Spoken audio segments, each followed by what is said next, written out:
This is William K. Murtaugh, Witness 1, and this is January 21st, 2021, and this is the first day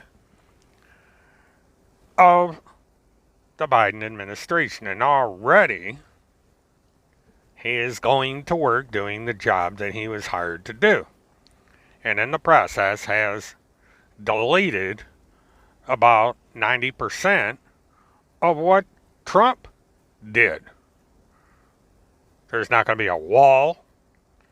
There's not going to be a travel restriction for people of the Muslim faith. Not going to be a lot. You know, we basically wasted 4 years having Trump as president. And something else has happened too. My primary subject of this mobile-thon today. Shortly after Biden took office, almost immediately, the QAnon universe literally exploded. Message after message after message on the various message boards, websites, YouTube channels, what have you, went ballistic. Everybody wanted to know what happened. Where are all the arrests? Why isn't Hillary and Joe Biden and Gitmo? Why is Pence still alive? What happened here? QAnon made all these promises. They said to trust the plan and that we would be waking up today with Donald J. Trump as president of the United States still. And all kinds of changes would be taking place right now. Well, whoops, that did not happen. Instead, Biden is president and QAnon is confused. And people are not happy. You know, they finally, after all these years of me and others telling them that QAnon was a farce, it was fake, it was a hoax perpetrated by a pig farmer out of the Philippines on a pornography website, that it was all crap. It was a hoax. You were being played. People are making money off you. There's a bunch of grifters out there sucking money out of you like a vacuum cleaner. Money you could have spent buying beer, going out and fishing, going out on your boat, maybe go to a race or two, NASCAR, something. But no, you spent it on QAnon and on all this crap. And it was right there in front of your face that this was a hoax. They gave you the biggest clue of all, and that was the name QAnon and where it came from. Now, QAnon came out of 8chan and what became to be called 8chun. It's the same thing. It's owned by the same group. Same family, actually. It's all family owned. Out of 4chan and 8chan came Anonymous, the quirky little movie that was taken over by a movement. They took the mask that was used in the movie and put it on and went around and hacked websites and made threats and did all kinds of terrible things. And went after the Church of Scientology and so on and so on and so on. We all know Anonymous and what eventually happened to Anonymous. It kind of fizzled. It's still around, but it's not important anymore. They've kind of changed their tune, and even Anonymous went after QAnon. QAnon is nothing more than somebody who apparently likes Star Trek, seeing the immortal thing on Star Trek that like to go around playing games with Starfleet Command and Captain Picard and the crew of the Enterprise and so on, and who was known as Q. He was a member of the Q. Hence, Q was born. They coupled it up with Anonymous, shortened the name to Anon, and QAnon was born. And they made up this science fiction story about QAnon being some kind of whistleblower who was bringing out the so-called deep state and saying that the deep state was the cause of everybody's problems, and that with Donald Trump being president in the United States, we were going to be fat and happy. Hillary was going to wind up in Gitmo, and all the Democrats are going to wind up in Gitmo, and any Republican that was against Trump was going to wind up in Gitmo, and Pence is going to wind up in Gitmo because he was a I can't even think of the term, Lucifern or some nonsense that came out of the head of an unemployed pizza delivery driver, and that all these people were going to either be executed or go to jail. And the legal system was going to be completely changed, and we were going to do away with whatever this Admiralty Court was, and so on and so on. And guess what? None of it happened. Not one thing. Promises were made, hints were put down, things were going to happen, and when they never did, an excuse came up and said they'll need a little bit down the road, maybe tomorrow, things are going to happen tomorrow. And that when election came, Donald J. Trump would be president.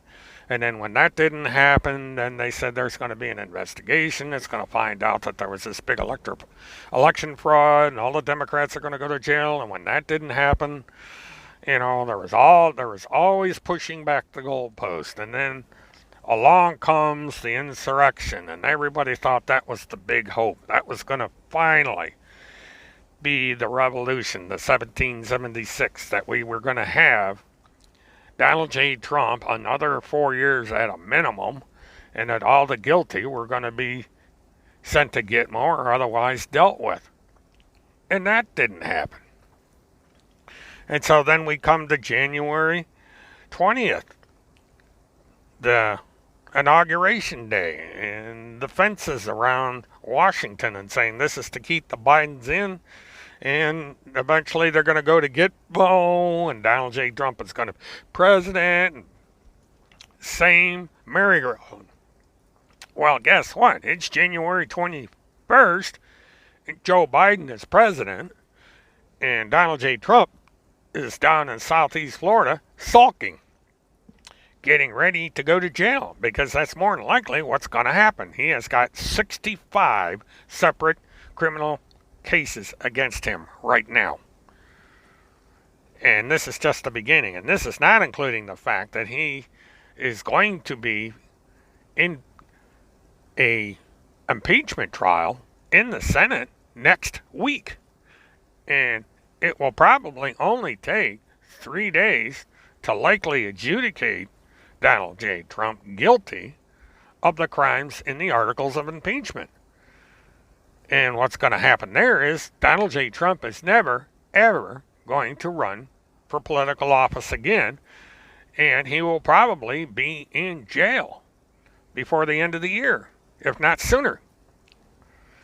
And so all these people that were members of QAnon are sitting here saying, what the fuck happened? Why didn't QAnon do what he said he was going to do?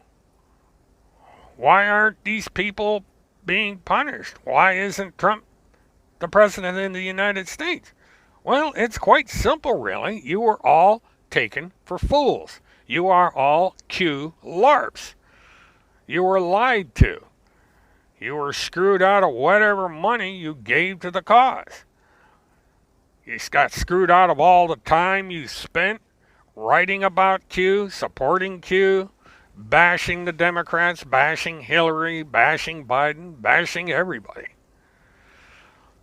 Instead, you should have looked in the mirror and bashed yourselves, because you got screwed big time. And without the soap to lubricate, you got it shoved up your ass. So I hope you're happy, because nothing, absolutely nothing, is going to happen. QAnon is eventually going to die out. Now, those that are the dedicated few who seem to want to take this to the bitter end, they're going to continue on. They're going to form their own little groups. Some of them are going to join the white supremacist groups, which is only going to verify what I said they were, that they are a bunch of racists and they are a bunch of bigots. And they are incredibly selfish people. They want nothing for anybody else. They want it all for themselves. They are only for themselves. And so we move forward into the clean air and sunshine that is going to be the Biden administration, and the QAnons and the task forces and the high commands are going to go down into the deep, dark tunnel of hate and basically cry to each other that all this wrong has been done and that we still have a plan. You just have to wait it out, trust the plan, it's coming, and the plan will never come. And these people are going to drown in their own self-pity. And they certainly deserve it. And there's one other epilogue to this little story, and that is that these purveyors of these hoaxes have a lot to worry about, both legally and personally. First of all, these people are guilty of federal crimes. There's a lot of crimes they did. Violation of the Computer Fraud and Abuse Act. RICO enters into this because of the money that was collected. The fact that they pretended to be members of a government agency, which is a felony in itself. All this may come to fore as more and more people realize that they have been had, and they're going to turn and they're going to start going to the FBI and so forth, and they're going to start reporting these people. Because these people are going to be in a position to have actually had money extracted from them based on what was told by these people. That they believed these people were members of the high command and they were members of the task force and they had all this power and influence with Donald Trump and the government. And they are going to realize that this is a criminal act and they can pay these people back by reporting their criminal actions and demanding that something be done. And also, there are some people that are going to be mad to the point where they are not going to be restrained into obeying the law. They may take the law into their own hands. They may be vigilantes all by themselves. Because when you tell a vigilante that one thing is going to happen and something doesn't happen, and instead something entirely different happens, they are going to get mad, and they are going to turn their vigilantism towards those who have made them look like absolute fools. And so if I were the operators of the high command and the task forces and this agency and that agency, might want to start worrying. Because the torches and the pitchforks are coming for you now. And they're not coming by those of us who tried to tell the truth all these years. They are going to be from those that you lied to. Because already people are mad on the internet. It didn't take long. Within hours, the talk started. And so now there's talk starting of revenge against those who made everybody into one big collective LARP, a Qlarp. So if I were you, those who were the leaders of Q, I'd be watching my back, and whatever you do, be careful picking up that bar of soap off the shower floor. This is William K. Murtaugh, Mert Witness 1. Have a good one.